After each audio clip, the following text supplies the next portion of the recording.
जय श्री राम दोस्तों, आप सभी का स्वागत है अक्षय वशिष्ठ चैनल पर। इस चैनल पर मैं अक्षय वशिष्ठ आपको ऐसे पैरानॉर्मल इंसिडेंट और एक्टिविटीज के बारे में बताता हूं जो कि हमारे फॉलोअर और सब्सक्राइबर हमारे साथ शेयर करते हैं। इंस्टाग्राम आईडी, जीमेल आईडी और अब एक ऐसा फोन नंबर जो कि आप स्क्रीन पर देख सकते हैं। तो कभी आपके साथ कोई पैरानॉर्मल इंसिडेंट हुआ हो, आप उसे रिकॉर्ड करके भेज सकते हैं। मैं अक्षय वशिष्ठ उसे नरेट करूंगा अपनी आवाज में। आगे बढ़ने से पहले एक बार धन्यवाद जो आप हमारे इंस्टाग्राम, यूट्यूब को इतना प्यार दे रहे हैं। इसी तरीके से आपको फेसबुक को प्यार दे रहे हैं तो डिस्क्रिप्शन में आपको लिंक मिल जाएगा, आप डायरेक्टली जाके उसे फॉलो कर सकते हैं। ये जो रियल इंसिडेंट हम आपके सामने लेके आते हैं, ये आप में से ही कुछ लोग हैं जिन्होंने हमारे साथ अपने ये दर्दनाक किस्से शेयर किए हैं, जो अपनी जिंदगी में कहीं ना कहीं बहुत ज्यादा परेशान रहे हैं या फिर अभी भी बहुत ज्यादा परेशान चल रहे हैं, जो नहीं चाहते कि आगे आने वाली जनरेशन अपने ऊपर कोई ऐसा बोझ ले ले जिसे वो जिंदगी पर उतार ना पाए। बात है 2014 हरियाणा के यमुनानगर के अंदर एक छोटा सा गाँव। बताने वाली जो हमारी सब्सक्राइबर है उनका नाम है रीत। रीत ने बताया, अक्षय भाई बात है 2014 की, जब वो सिर्फ 9th क्लास में थी। उन्होंने बताया उनका जो गांव है उसका नाम मैं नहीं ले सकता, उन्होंने मुझे मना किया, लेकिन रीत ने हमें बोला कि जो किस्सा आज व्यूअर्स के सामने आने वाला है, अगर ये उस गांव तक पहुंच गया तो लोग गांव का नाम अपने आप हाईलाइट कर देंगे। रीत ने बताया कि बात है 2014 की, मैं 9th क्लास में थी और मैंने देखा कि हमारे गाँव में अजीब तरीके से जो औरतें थी उनका निधन होने लग गया। मतलब छोटी छोटी बहस पे जो है औरतों ने अपना शरीर त्यागना शुरू कर दिया। और शरीर त्यागने का जो तरीका हुआ करता था वो था कि सीधा अपने आप को अग्नि को समर्पित कर दे। रीत ने बताया कि अक्षय भाई बात है जून की, जब अचानक से मेरी मम्मी के ऊपर कोई चीज आ गई। किस तरीके से आई वो हमें इतनी देर बाद पता चला, जब तक हमारी मम्मी शायद मौत के मुंह में जा चुकी थी। बात है जून की, जब बहुत ज्यादा गर्मी पड़े करती थी। रीत ने बताया कि अक्षय भाई हमारा जो नया वाला घर है वो बनने लग रहा था, इसलिए हम पुराने वाले घर में अपने रहने आए थे। पुराने वाले घर के पास हमारी गाय भैंस सब बंधे हुआ करती थी, तो दादी जी ज्यादातर वहीं पर रहा करती थी।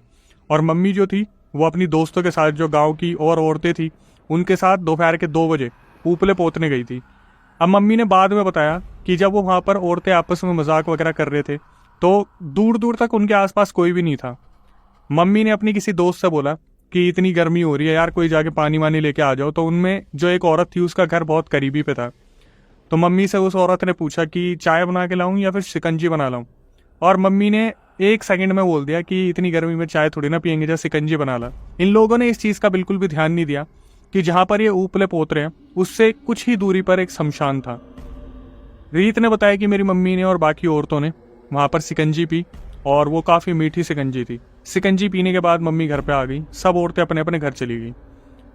रीत ने बताया कि अक्षय भाई उस दिन मम्मी का व्यवहार बहुत अलग था। मतलब जो इनकी मम्मी थी उन्होंने अपना पूरा वक्त बिल्कुल चुप रह के गुजारा। वो दिन वो बिल्कुल कुछ भी नहीं बोली। रीत ने बताया कि अक्षय भाई दिन में तो मम्मी शांत रही ही रही, रात को बिल्कुल सन्नाटा रहा। मम्मी ने सबको खाना परोसा और मम्मी बिना किसी से कुछ बात करे, बिना किसी का कोई जवाब दिए चुपचाप सो गई। इस रवैये को घर वालों ने ऑब्जर्व करना स्टार्ट कर दिया था, खास करके दादी और मेरे पापा ने। रीत ने बताया कि मेरा एक भाई है, वो ज्यादातर बाहर खेला करता था गांव के बच्चों के साथ। और रीत ने बताया कि मैं भी बस यही देखती रहती थी कि मम्मी क्या कर रही है, क्योंकि मेरे को खाना सीखना होता था। गांव में छोटी उम्र में ही शादी की प्रथा होती है और ये उस टाइम पर सिर्फ और सिर्फ 14 साल की थी, तो ये सारी चीजें सीख रही थी। रीत ने बताया कि कल मम्मी के साथ ये हादसा हुआ था जहां पर उन्होंने शिकंजी पी, और आज वाला दिन हमारे घर पर कड़ी चावल बनने वाले थे। और गांव में जो कड़ी चावल बनते हैं वो इस तरीके से बनते हैं कि पूरे पतीले भर भर के बनते हैं। रीत ने बताया कि अक्षय भाई कड़ी चावल मुझे इतने पसंद थे कि मैं बस बनने का वेट कर रही थी। तो अचानक से इनकी मम्मी कड़ी चावल बना रही थी, वो एकदम से रीत को बोलती कि रीत एक बार पानी दियो। रीत ने बताया कि मैं 1 गिलास लेके आई। मम्मी ने बोला और दूसरा गिलास और तीसरा गिलास और चौथा गिलास। उसके बाद इनकी मम्मी अचानक से खड़ी होती है और बाल्टी के पास जाती है और बाल्टी सीधा उठा के मुंह पे लगा लेती है और वो पूरी बाल्टी खत्म कर दी 10 लीटर की। रीत ने बताया कि अक्षय भाई मैं देखकर थोड़ा सा तो पहले दंग हुई कि ये हुआ क्या। उसके बाद रीत ने बोला कि मैंने कोई रिएक्शन नहीं दिया। रीत ने बताया अक्षय भाई घर पे कोई भी नहीं था, भाई खेल रहा था बच्चों के साथ बाहर, पापा काम पे गए थे, दादी जो थी वो गाय भैंसों के पास थी। रीत ने बताया कि उसके बाद थोड़ी देर मम्मी जो है नॉर्मल हुई, उन्होंने कड़ी चावल बनाए। रीत ने बताया कि मैंने थोड़े से ही कड़ी चावल खाए थे। जैसे ये कड़ी चावल ज्यादा बनने का रीजन ये होता था कि जो आसपास पड़ोसी रहते थे वो भी थोड़ा बहुत लेने आ जाते थे, और गांव में इतना प्यार होता है कि दे भी देते हैं कि हमारे घर पे बनाए तो आप ले लो। उस टाइम पर प्यार मोहब्बत गांव में बहुत ज्यादा हुआ करता था। रीत ने बताया कि जब मैंने थोड़े से कड़ी चावल खाए उसके बाद मम्मी ने क्या करा, वो पूरा जो पतीला था वो खोला, सारी कड़ी चावल में मिक्स करके घोल के सीधा खाना शुरू कर दिया। रीत ने बताया कि अक्षय भाई, ये जो हालत मैं अपनी मम्मी की देख रही थी, इसे देखने के बाद मेरे ऐसे रोंगटे खड़े हुए। रीत ने बताया कि कड़ी चावल तो खाए खाए साथ में जो 20 रोटियां रखी थी वो भी मम्मी ने मेरे सामने खत्म कर दी।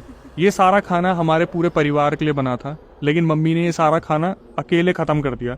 रीत ने बताया कि मैं इतनी डर गई थी कि मैं जहाँ बैठी हुई थी मैं वहीं बैठी रह गई, बस देखती रह गई कि मम्मी ये क्या कर रही है।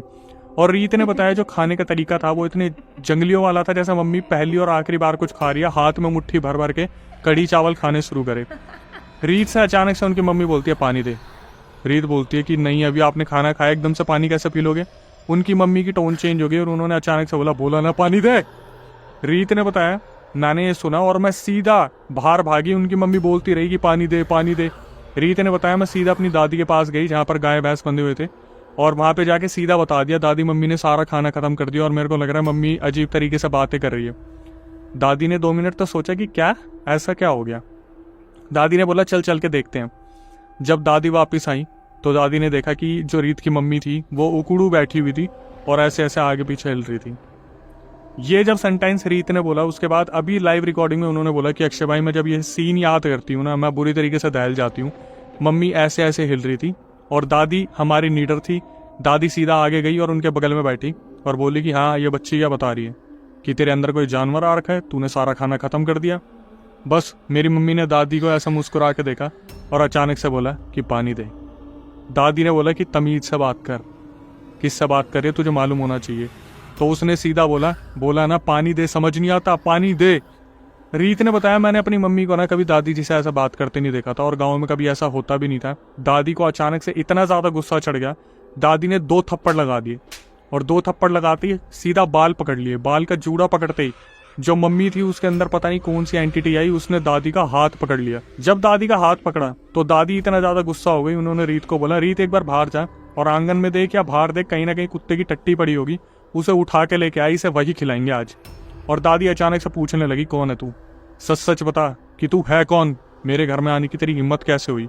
और रीत ने बताया कि रीत ये सुनने के बाद बाहर भागी। उन्होंने बहुत ढूंढने की कोशिश की, कचरे में देखने की कोशिश की कि कुत्ते की टट्टी कहीं मिल जाए, जो दादी ने बोला है कुछ भी गंदा ऐसा मिल जाए जिससे वो घिन वाली चीज जो है मम्मी को दिखाई जाए तो वो आत्मा या फिर जो एंटिटी है वो निकल जाए, लेकिन रीत को ऐसा कुछ भी नहीं मिला। तो जब रीत वापस आई उन्होंने दादी को बताया कि दादी ऐसा कुछ भी नहीं मिला, क्या करना है। तो दादी ने बोला एक काम कर, चिमटे को चूल्हे पर गर्म करके ला, फिर मैं बताती हूँ इसे। ऐसे ही हुआ, रीत अंदर भाग के गई, चिमटा गर्म करके लाई। तो जैसे ही चिमटा पकड़ाया जा रहा था उस गर्म वाली हिस्से से जो रीत की मम्मी थी चिमटे को पकड़ के सीधा फेंक के मारा और दादी को बोली कि तू मेरे को निकालेगी इसके शरीर से, तू। और दादी का हाथ बुरी तरीके से मरोड़ दिया। रीत ने बताया कि भाई मैंने हिम्मत दिखाई और सीधा आगे बढ़ी और अपनी मम्मी को मैंने घुमा के चाटा मार दिया।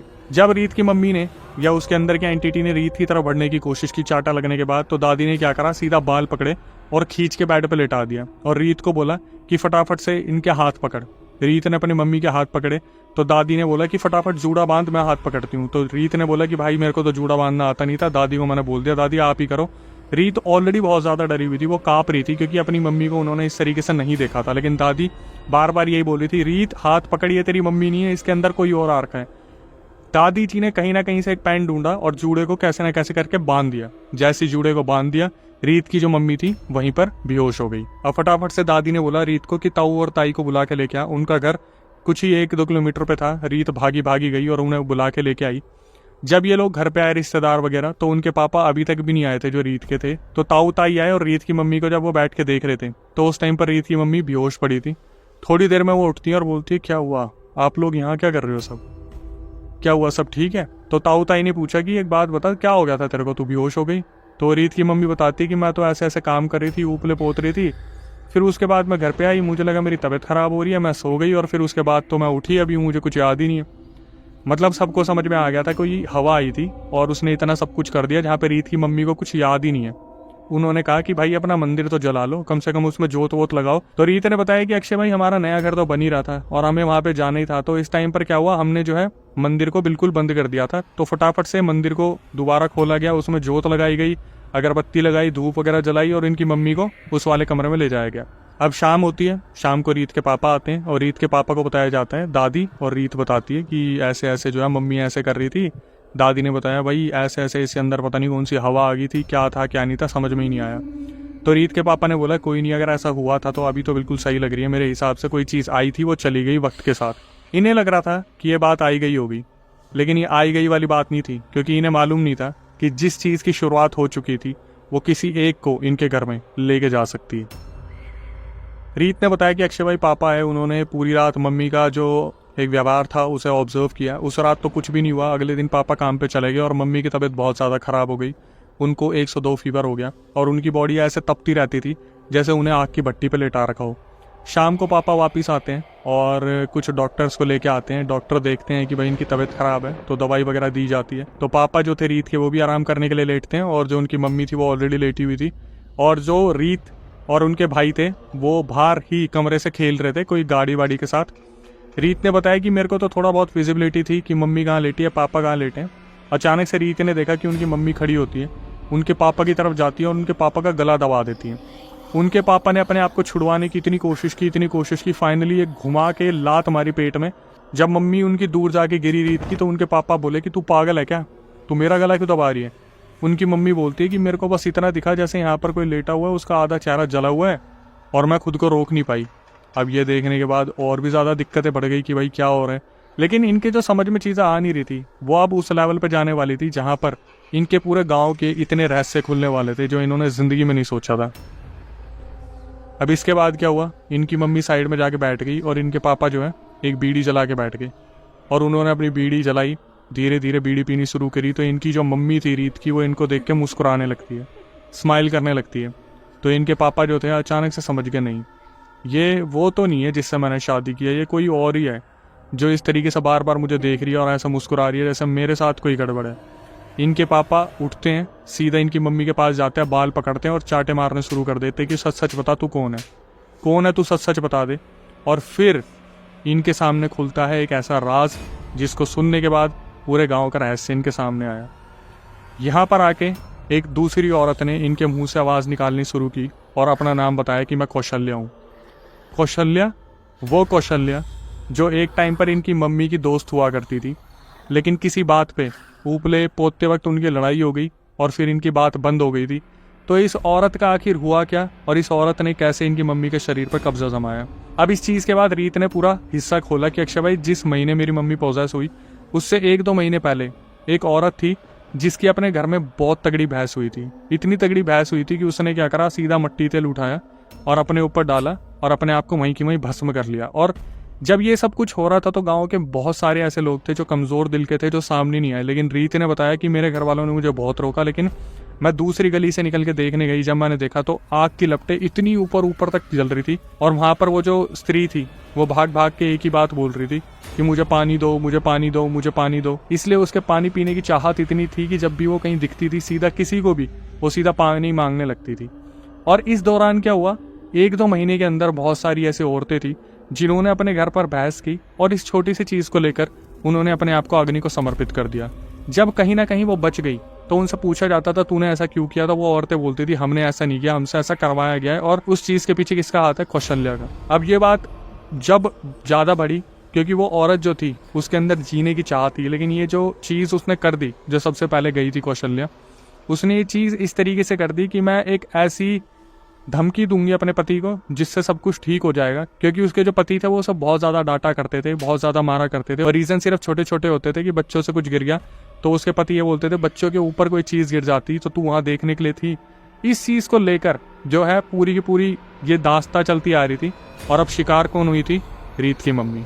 अब जब रीत की मम्मी के अंदर जो एंटिटी आ रखी थी उसने सारे भेद खोल दिए थे तो ये लोग बहुत ज़्यादा पागल से हो गए थे कि अब क्या करा जाए। क्योंकि वो औरत चिल्ला चिल्ला के बोल रही थी कि मैं इसके शरीर को छोड़ के नहीं जाऊंगी। जब इसके पापा बोलते कि छोड़ दे इसे, अभी भी बोल रहा हूँ, गंगा जल मार मार के बोल रहे थे, हनुमान चालीसा सुनाते सुनाते बोल रहे थे कि छोड़ दे इसे, छोड़ दे इसे, अभी भी बोल रहा हूँ। वो औरत बार बार बोलती थी नहीं, इस गाँव में जिसने मुझसे लड़ाई की है उन सब का अंत होगा। और चिंता मत करो, जैसे मैं अग्नि को समर्पित हुई थी सब ऐसे ही जाएंगे, किसी को शमशान भी नसीब नहीं होने दूंगी। मैं सबको इसी तरीके से मैं अंत दूंगी। जिसने मुझसे लड़ा, जिसने मुझसे बहस करी, सब जाएंगे सब। अब ये औरत इससे पहले अपने पूरे घर को बर्बाद कर चुकी थी। मतलब इस औरत ने अपने पति को भी दिखना शुरू करा। इसका पति जो था वो पूरे दिन दारू में पड़ा रह गया अपने बच्चों तक को दिखती थी। 2 छोटे छोटे बच्चे थे जिनको मोहल्ला खाना खिलाता था। अपनी सासू माँ को इतना बीमार कर दिया था, इतना बीमार कर दिया था कि ये औरत अब जिसके अंदर आ रही थी सीधा उसे लेके जा रही थी। और अब बारी थी रीत के मम्मी की। इसके बाद क्या हुआ, जब गंगा जल मारा गया, हनुमान चालीसा सुनाई गई, तो रीत की मम्मी वहाँ पर बेहोश हो गई। उन्हें एक खाट पर लिटाया गया और डॉक्टर्स को बुलाया गया। डॉक्टर्स ने क्या करा, ड्रिप चढ़ा दी कमजोरी देख के कि इनको बहुत ज्यादा बुखार हो रहा है, 102 बुखार पहुंच रहा है। अब रीत ने बताया कि अक्षय भाई, हमारे जो ताऊ ताई है जो 1-2 किलोमीटर दूर रहते हैं, उनको बालाजी महाराज पर बहुत भरोसा है और उन्होंने अपना एक पूरा कमरा जो है पूरा मंदिर बना रखा है।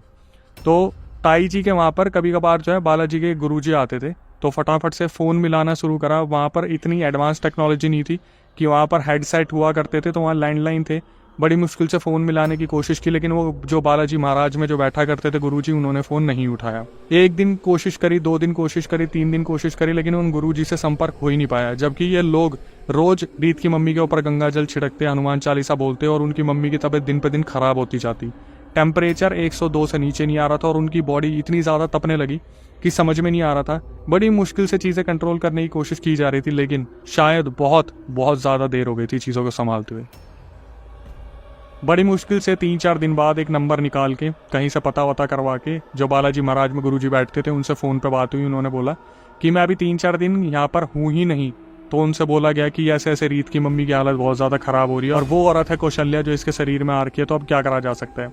गुरुजी ने बताया कि फ़िलहाल एक ही सॉल्यूशन नज़र आ रहा है, अगर वो कर लिया तो इनकी मम्मी बच जाएगी, वरना इनकी मम्मी के बचने के कोई चांसेस नहीं है। बताया गया जो ताई जी के घर में जो कमरा है, जो पूरा अच्छी तरीके से भगवान का बनाया गया है, जहाँ पर उनकी सेवा की जाती है, वहाँ पर गुरुजी जब लास्ट टाइम आए थे तो वहाँ पर कुछ भभूत रखी गई थी। रीत की मम्मी को वो भभूत लगाकर पुराने घर से ताई जी के उस कमरे तक लेके जाना था।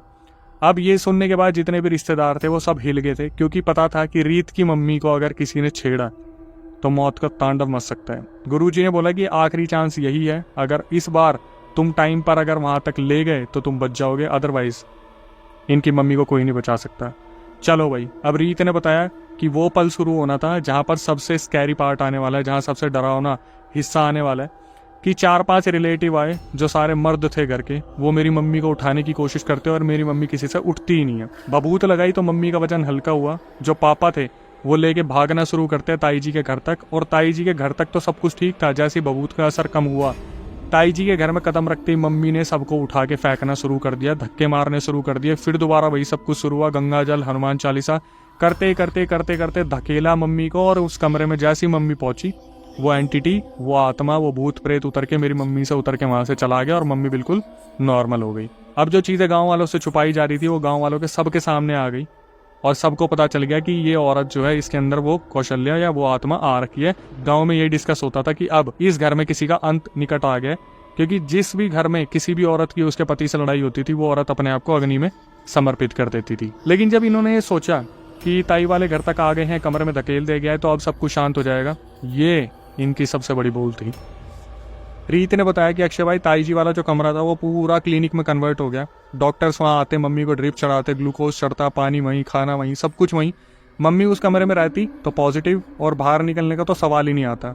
3 दिन बाद वो जो बालाजी वाले गुरुजी थे वो वहाँ पर आते हैं और वो मम्मी के लिए पूजा हवन करते हैं। मम्मी को एक धागा देते हैं। धागे को डालते टाइम ये बताया था कि आपको ना ही किसी के मरे में जाना है, ना ही किसी के बच्चे होने पे जाना है, आप कहीं नहीं जाओगे, आप इसी तरीके से जो है अपने घर में रहोगे, सरल तरीके से। पूरे घर वालों को धागे दिए गए।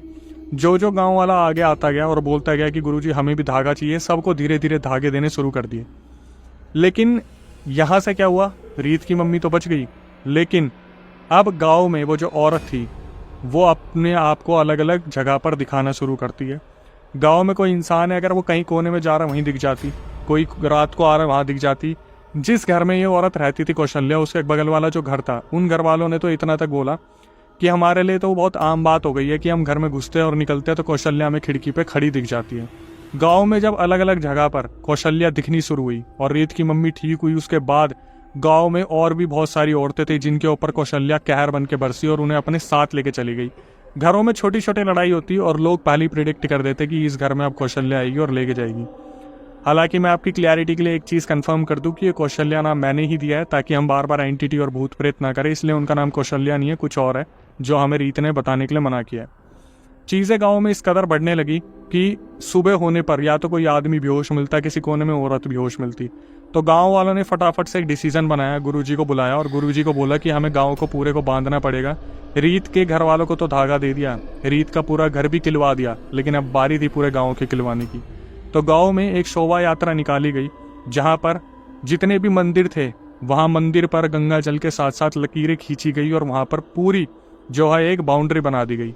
रीत ने बताया कि अक्षय भाई उसने पूरे गांव को तो छोड़ा, उसने अपने भाई को भी नहीं छोड़ा जो गांव से बहुत दूर रहा करता था, कौशल्या का भाई। एक दिन वो बाइक पे जा रहा था, कौशल्या सीधा उसके सामने आ गई बाइक के। जब उनके भाई ने ब्रेक मारे और कौशल्या को पूछा कि तू यहाँ क्या कर रही है, तू तो जा चुकी इस दुनिया को छोड़ के। कौशल्या ने बोला कि भाई मुझे पानी नहीं देगा, मुझे पानी देना भाई। उनके भाई ने बोला कि मैं पानी लेके आ रहा हूँ, और ठस्सा दे के सीधा वो गुरुजी के पास पहुंचे, बालाजी अपनी ही बाइक पे। वहां पर वो अपने घर के लिए पूरा धागा और किलवाने का सामान लेके आए। ये चीज़ें इस तरीके से बढ़ने लगी कि रीत ने बताया कि हमें लग रहा था सब कुछ ठीक हो गया, लेकिन नहीं। जब रीत की मम्मी ठीक हो गई थी 1 साल बाद, इनके साथ एक नया हादसा होना शुरू हुआ। इन्होंने अपने नए घर में जो है शिफ्ट कर लिया, जो कि दायरे के अंदर आता था, बाउंड्री के अंदर आता था। लेकिन हुआ क्या, इनके साथ एक नई चीज़ होनी शुरू हुई कि गर्मियों के सीज़न में जब ये लोग सोया करते थे, इनके छत पे 1000 लीटर की एक टंकी हुआ करती थी, और जब ये सो के उठते थे 1000 लीटर की टंकी का सारा पानी खत्म हो जाता था। ये चीज़ 1 बार हुई, 2 बार हुई, 3 बार हुई, हफ्ता भर ये चली कि जब ये सोया करते थे तो इनकी जो टंकी ऊपर होती थी, जो रात को ये भर के सोया करते थे, 1000 लीटर की टंकी एकदम से खाली हो जाती थी। प्लम्बर्स को बुलाया गया, दिखाया गया, तो प्लम्बर्स ने बताया नीचे जो कनेक्शन है शायद कहीं से पानी खुला छूट गया होगा। इन्होंने क्या करा, कनेक्शन ही बंद कर दिया कि नीचे पानी आने ही नहीं देना। अगले दिन ये सारे छत पे सोए ये सोच के कि हम देखेंगे कि कोई जानवर तो नहीं पी जाता है, कहीं से लीक तो नहीं हो रहा। जब सुबह ये उठे तो इनके पैरों तले जमीन निकल गई, क्योंकि 1000 लीटर की टंकी पूरी खाली हो चुकी थी। अब जब गुरुजी से बात की इस बारे में कि हमारे घर का पानी नहीं टिक रहा, तो गुरुजी ने बताया कि बेटा आप लोग ना अभी 1 हफ्ते पहले ही कहीं पे किसी बच्चे का जन्म हुआ है ना, तो उन्होंने बताया कि हाँ हमारे मामा के लड़की ने एक बच्चे को जन्म दिया, तो तुम डिलीवरी में गए थे, वहाँ से तुम सब के जो है खंडित हो गए जितने भी ये थे। तो तुम उस हिस्से में अब आ गए हो जहाँ पर जो कौशल्या है वो अकेली नहीं आती, 3 और औरतों को लेके आती है और तुम्हारे घर का सारा पानी पी जाती है।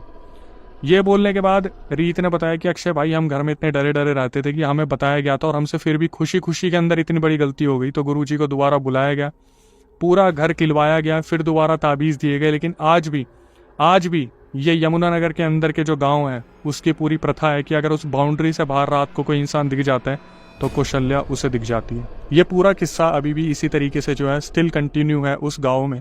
और आज भी कहते हैं कि यमुनानगर के उस गाँव में लोग रात को बहुत जल्दी घरों में घुस जाते हैं और रात को बाहर निकलते हैं तो सिर्फ उस दायरे में जहाँ पर वो बाउंड्री है। इतना सब कुछ बताने के बाद रीत से मेरी बात हुई और रीत ने मुझे बताया कि लोग अपने आप कमेंट सेक्शन में मेंशन कर देंगे कि मैं किस गांव की बात कर रही हूँ। और आज भी ये जो है सब कुछ गांव में चलता रहता है, तो लोग बहुत घबराए रहते हैं वहाँ पे। और रीत ने यह भी बताया कि जैसे जैसे पुरानी जनरेशन जा रही है, नई जनरेशन को अवेयर किया जा रहा है उस गाँव के बारे में, जो गाँव के लोग हैं उन्हें बताया जा रहा है, जो आई जनरेशन है, कि रात को दायरे में रहे, उस गांव से बाहर ना जाएं। इतना सब कुछ आपके सामने पेश करने के बाद हमारी आपसे क्या ही रिक्वेस्ट होती है कि जो नए लोग आए हैं चैनल पे, जो नए व्यूअर्स है, वो चैनल को सब्सक्राइब कर ले, बेल नोटिफिकेशन ऑन कर ले। हम इतनी मेहनत करते हैं, सब्सक्राइबर से कनेक्ट होते हैं, उनके रियल इंसिडेंट लेते हैं, फिर उनका पूरा नरेशन करते हैं, फिर उनसे कमेंट करवाते हैं, पिन करवाते हैं, इतना ऑथेंटिकेशन के साथ काम करते हैं और सिर्फ आपसे रिक्वेस्ट करते हैं कि भाई चैनल को सब्सक्राइब कर लो, बेल नोटिफिकेशन ऑन कर लो, ताकि हमारा भी मोटिवेशन कहीं ना कहीं बना रहे। इसके बाद आपकी भारी डिमांड पर हमने पॉडकास्ट चैनल स्टार्ट किया जिसका नाम है अक्षय वशिष्ठ हॉरर शो, तो डिस्क्रिप्शन में उसका लिंक मिल जाएगा। हालांकि जो सबसे अच्छी खबर है कि हम गेस्ट के साथ साथ सब्सक्राइबर्स को भी जो है अपने पास बुला रहे हैं कि वो अपना पूरा रियल इंसिडेंट कैमरे के सामने बता सकते हैं, और आपने जो हमारा चैनल है उस पर जाके आप देख सकते हो, सब्सक्राइबर्स के पॉडकास्ट आते हैं। और इतना अच्छा रिस्पांस आप लोग पॉडकास्ट को दे रहे हो, तो हिस्सा बनना चाहो तो उसकी प्रक्रिया मैं आपको बताता हूँ। दिल्ली में हमारा सेंटर है, आपको करना क्या है, पूरा रियल इंसिडेंट व्हाट्सएप नंबर जो डिस्क्रिप्शन पर स्क्रीन में दिख रहा होगा उस पर रिकॉर्ड करके भेज दो और नीचे मेंशन कर दो व्हाट्सएप पे कि भाई हम भी आना चाहते हैं पॉडकास्ट पे, दिल्ली में सेंटर है, आपको बुलाया जाएगा। जब आप यहाँ पे आएंगे तो आप इसी तरीके से अवेयरनेस वीडियो पूरी जो है जनता के सामने ला सकते हो, जहाँ जनता आपके रियल इंसिडेंट से कुछ ना कुछ सीख सकती है।